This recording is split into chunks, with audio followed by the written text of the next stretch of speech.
existe plus de 100 milliards de galaxies dans l'univers visible et chaque petite galaxie contient approximativement 1 milliard d'étoiles. De plus, chaque grande galaxie en contient plus d'1 trillion. Beaucoup de ces étoiles possèdent des planètes et un grand nombre de ces planètes possèdent des satellites. Tous ces corps célestes suivent des chemins et des orbites très finement calculés depuis des millions d'années. Les étoiles, les planètes et les satellites tournent tous autour de leur propre axe, et ils tournent également avec le système duquel ils font partie.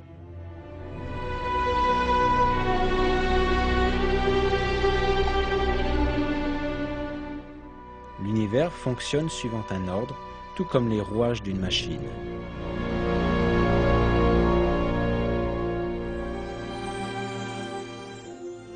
Le mouvement des corps célestes dans leurs orbites est basé sur un réglage très fin, à tel point que la moindre déviation dans leur chemin peut avoir des conséquences drastiques qui peuvent sonner la fin du système complet.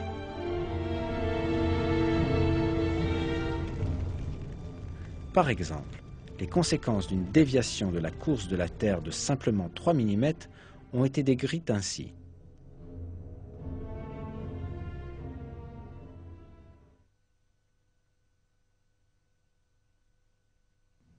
En effectuant sa rotation autour du Soleil, la Terre suit une orbite bien précise, de manière à ce que tous les 30 km environ, elle ne dévie que de 2,8 mm.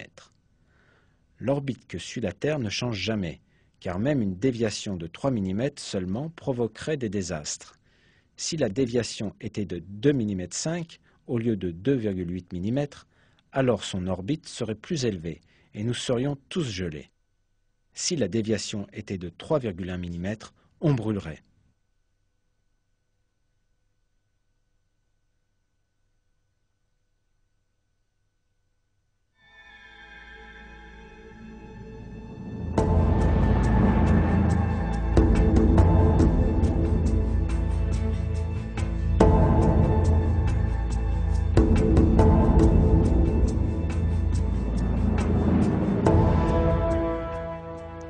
Ces faits n'ont été découverts que grâce à des recherches en astronomie au XXe siècle.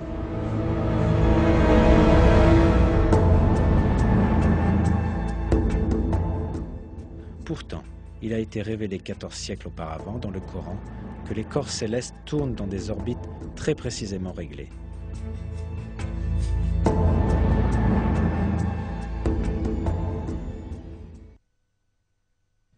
Par le ciel aux voies parfaitement tracées. Dans un autre verset, nous apprenons ce qui suit. Et c'est lui qui a créé la nuit et le jour, le soleil et la lune, chacun voguant dans une orbite.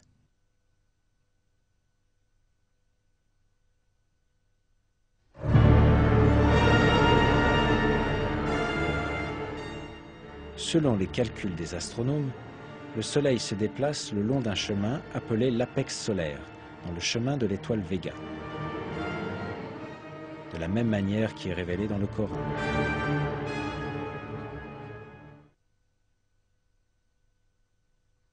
Et le soleil court vers un gîte qui lui est assigné.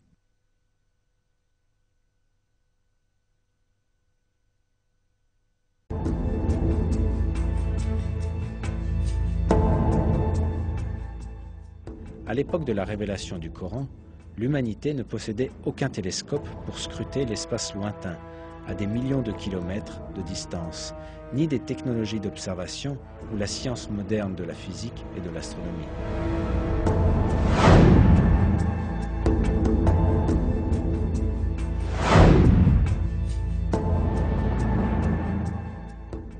Par conséquent, il était impossible à cette époque de déterminer scientifiquement que l'espace était équipé de voies parfaitement tracées. Cependant, ce fait est énoncé clairement dans le Coran, lequel est descendu à cette époque-là,